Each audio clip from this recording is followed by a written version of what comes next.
Gosh, you know what we're doing at the platform? We're trying to talk about issues. Knock me down with a feather. What sort of journalism is that? And one of the massive issues we have in this country is infrastructure and roading. And anyone who's driven anywhere recently will tell you that.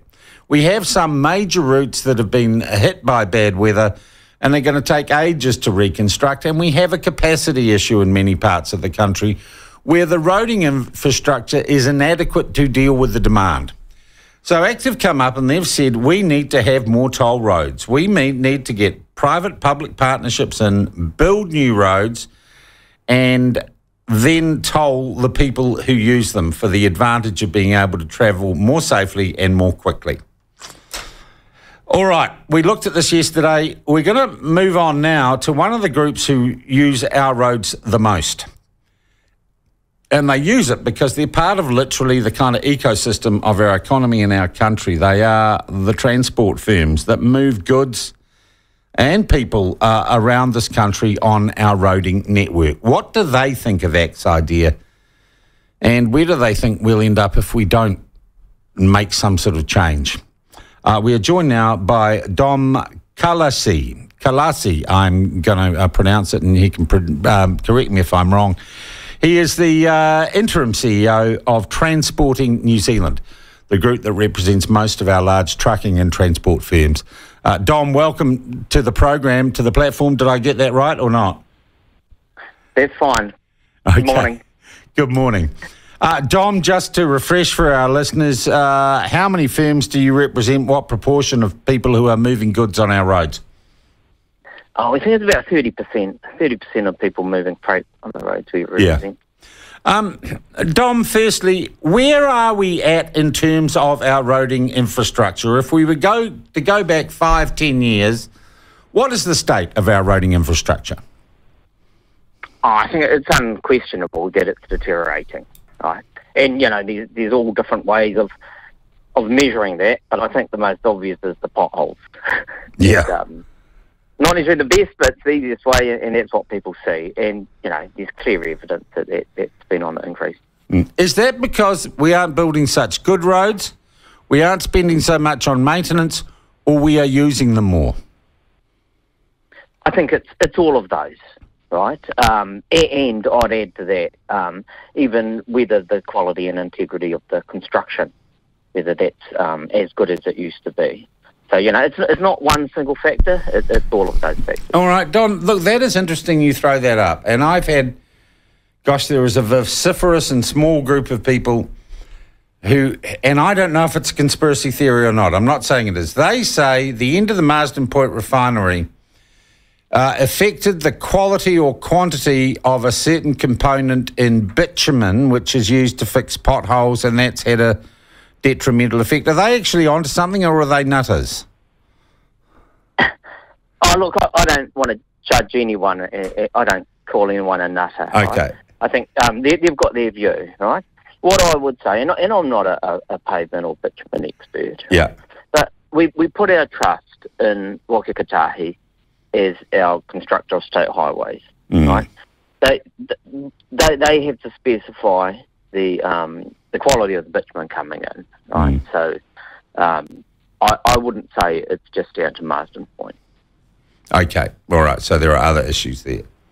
Yeah. We also have issues just in terms of what roads we've got and do they run in the right place and do they serve, if you like, the need.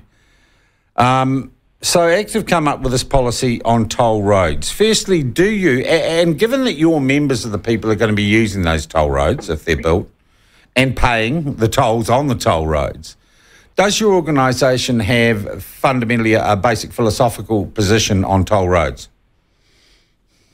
Okay. If I can, I'll answer that in two parts. Yep. Right? So firstly, I think it's really great that there is so much political thinking about road funding. Right? You know, less than a couple of weeks ago, we had National talking about redistribution of funding within the NLTP. Now we've got ACT talking about bringing in additional funding, and they've suggested through PPPs and tolling, right? And we believe both have merit, right? We do need to reallocate how the funding's being spent, and we do need more. But look, my second point on tolling is I'd have to say we do have some reservations, right? And probably more for public than for our members, because ultimately, for our members, we just have to pass those costs on. Okay? Yeah. But if you think about it from public, let's just say on a reasonable length of road, a toll was $5. Yeah. Right? So that's $50 a week. $50 a week is about 30% of filling your average car full of petrol. Right? Now, you imagine the uproar of a 30% increase in the price of fuel. Look, lots of people simply will not be able to afford that. So the risk is, and the irony is, those that need the benefit most are likely to be unable to access it. Right? So look, what we think is we need to look at another or more innovative ways of the revenue streams, right? And just recently, Ministry of Transport released the Domestic Transport Cost and Charges Study. It's a really good piece of work, and but ultimately that shows no road users pay the full economic and financial costs related to the transport system. Yeah. Right? Although, I must point out, it also showed trucks pay the highest proportion of their costs. Yeah. Okay? Yeah. So, given all the public good that a road network brings, we'd argue that the additional costs don't actually need to be internalised, which is what tolling does. Yeah. They don't necessarily have to come directly back from those users. So that would be our view. We need more money. We just need to be smarter as to where it comes from. And we probably need to revisit the standards to which we are repairing our roads. Oh, look, absolutely. I mean, I think everyone's touched on concern about value for money. Look, we are strong advocates on safety and well-being of everyone on the road, including road workers. But, really, do you get much value from putting up thousands and thousands of road cones? Yeah, I get you. Look, it's funny, I drove back a couple of weekends ago from the central North Island to Wellington. I saw 3 trucks, big trucks, off the road. One on the desert road, one in Rangitikei, and I'm not sure where the other one was. There was that further south. And I thought, look, truck drivers are good drivers. That's their job. They're the professionals. And I thought, what's going on? What is happening? Is driving for your members, employees, is it more dangerous than it used to be with the roads we've got?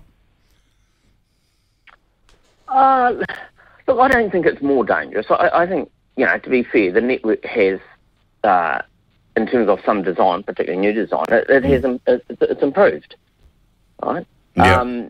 I think risk exposure is higher, purely because vehicle kilometres travelled by both heavies and light vehicles is up. Okay, so there's just more risk. So you could argue that makes it more dangerous. So that's a risk matter rather than a quality of roads issue. So Dom, what I'm hearing from you guys is that toll roads, they work in some circumstances, but they're probably not the silver bullet to all our problems. Absolutely not. They're not. We think, as I say, no road users currently pay the full cost of the transport system, right? So there's other revenue that comes into that. We think governments need to take a good look at how else revenue could come into the NLTE. Yeah. Dom, thank you very much indeed for explaining that to us and for informing everyone who's listened to the platform this morning. Have a great day. No problem, and thanks very much. Cheers. That is Dom Kalasih. He is the acting or the interim CEO of Transporting New Zealand. They represent a hell of a lot of haulage firms and others who are using our roads. And he says, toll roads isn't going to fix it all. But we do need our infrastructure. But he does say, our infrastructure has been going backwards. It's been degrading.